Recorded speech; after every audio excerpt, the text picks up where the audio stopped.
How Oshiomole rendered 14 Edo lawmakers jobless. Obaseki.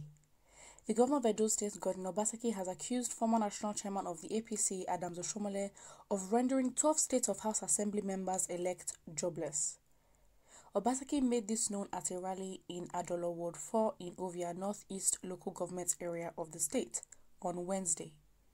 The governor said his predecessors deceived the members-elect not to present themselves for the inauguration of the 7th Assembly.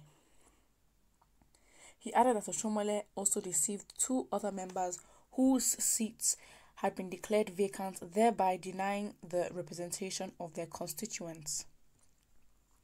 Governor Obaseki noted that the members-elect have betrayed their constituents after the House was proclaimed on the 17th of June 2019 by not showing up for swearing in.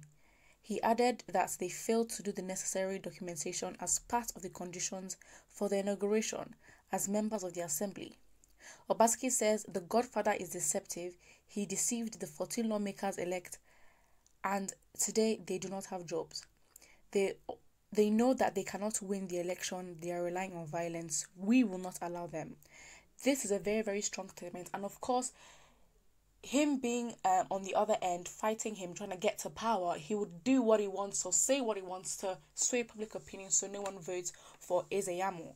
Well, this tactic might work, it might not work, but obviously it shows how desperate they are basically for votes, because the election is coming up really soon, and two votes or one vote could tip the scale. It would be a very, very close one.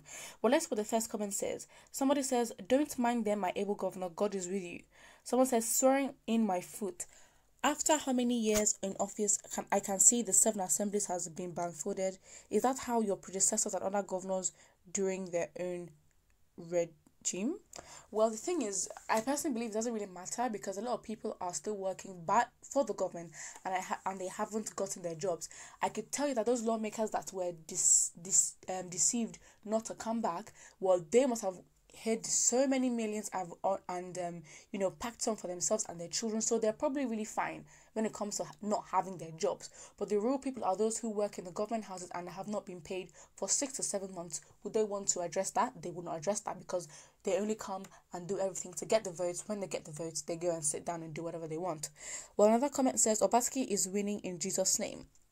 Well, somebody says, "By God's grace, September 19th, God will disgrace Obaseki, Shaibu, and the Momo 7 lawmakers that are promoting evil in Edo State as they return to people for forgiveness." Somebody says, "Adams Oshiomole has nothing to offer." Well, somebody says, "So Oshiomole was the one who inaugurated the head of assembly house members at night. Your Waterloo is around the corner." This person's not really making sense.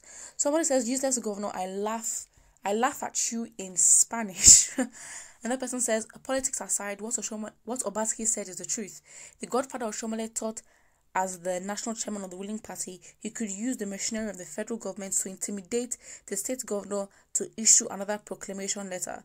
But when that bid failed, all Oshiomole should have done was to go back and tell his disciples." Someone says, "Obaseki is a drowning man. His excuses are inconceivable and unacceptable for his failure. How can he open his mouth and be saying that you failed to inaugurate the lawmakers because of Oshiomole?" I don't think that was what he was saying.